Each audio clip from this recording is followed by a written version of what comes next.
দর্শক, জমে উঠেছে ত্রয়োদশ জাতীয় সংসদ নির্বাচন। আলোচনার ঝড় উঠেছে চায়ের কাপে।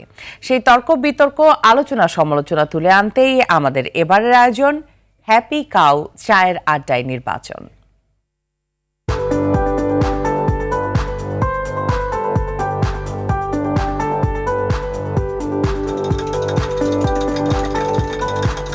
দর্শক, হ্যাপি কাউ চায়ের আড্ডায় নির্বাচনের এবারে আছি আমি তন্ময় আহমেদ নয়ন আপনাদের সাথে।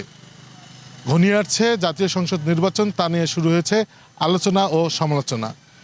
এবারের আড্ডায় আমি আছি লালমিনহাট ৩ আসনে।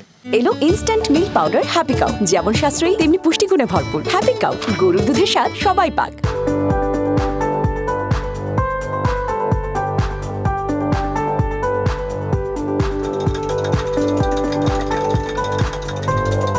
আমরা এমন এমপি চাই, আমাদের মনে করেন যে যেন সবসময় পাশে থাকে এবং ভালো এমপি চাই। সারের দামটা বেশি, সার যখন দরকার তখন সার পাই না। ভালো সরকার যেন আসে, ভালো প্রার্থী যেন আমাদের এমপি আসে, আমাদের লালমিনহাটে যেন ভালো উন্নয়ন হয়। তরুণরা এবারে কিন্তু তাদের উৎসাহ উদ্দীপনা আছে, এবারের ভোটে তারা ব্যাপক হারে তারা ভোট দান করবেন, এরকম আমরা তাদের কাছ থেকে জানতে পেরেছি। যারা তরুণ, তারপর ইউনিভার্সিটির শিক্ষার্থী, তারা কিন্তু মূলত এই ভোটটারই অপেক্ষায় আছে।